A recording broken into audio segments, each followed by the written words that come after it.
Most people don't realize it, but every day something is shaping their thinking. Social media shapes it, friends shape it, culture shapes it. The question is not whether you're being influenced, the question is who is influencing you? Because whatever shapes your mind eventually shapes your life. Many believers want God's results, but they keep following the world's patterns, and that creates constant frustration. You cannot live like everyone else all week and expect to think like Christ overnight. Transformation doesn't happen by accident. God never called us to blend in. He called us to stand out, not through pride, but through a different way of living.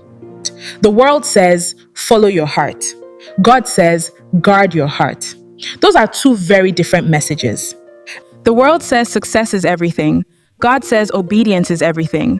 One builds temporary kingdoms, the other builds eternal rewards.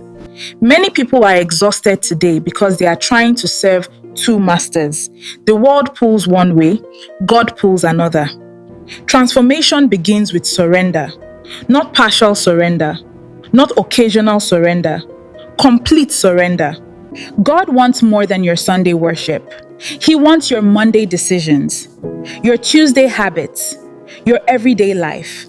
Real worship is not just singing songs. Real worship is living in a way that honors God, even when nobody is watching.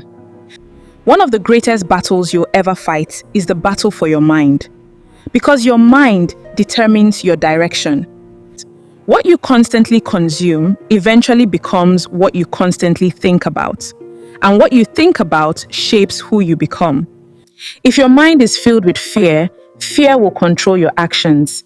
If it's filled with truth, truth will guide your decisions. This is why renewing your mind matters. You cannot think the same way and expect a different life.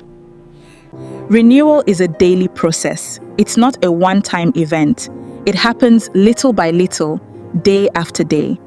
Every time you choose God's truth over a lie, your mind is being renewed. Every time you obey God, your character is being transformed. The enemy understands the power of thoughts. That's why he attacks your mind first. Because a defeated mind often leads to a defeated life. But God gives believers a better way. Instead of being controlled by culture, we can be transformed by truth. A renewed mind helps you recognize deception. Things that once looked normal suddenly become obvious traps. A renewed mind also brings clarity. You begin to see situations differently, not through emotion alone, but through God's perspective. Many people keep asking God for direction. Meanwhile, they are ignoring the process that produces spiritual clarity. God's will becomes clearer when your mind becomes healthier. Transformation and discernment go together. The more your thinking changes, the more your decisions change. And the more your decisions change, the more your life changes. God is not interested in making small improvements. He wants complete transformation, not a better version of the old you, but a new you. The world will always pressure you to conform, to fit in, to compromise, to lower your standards. But every compromise comes with a cost.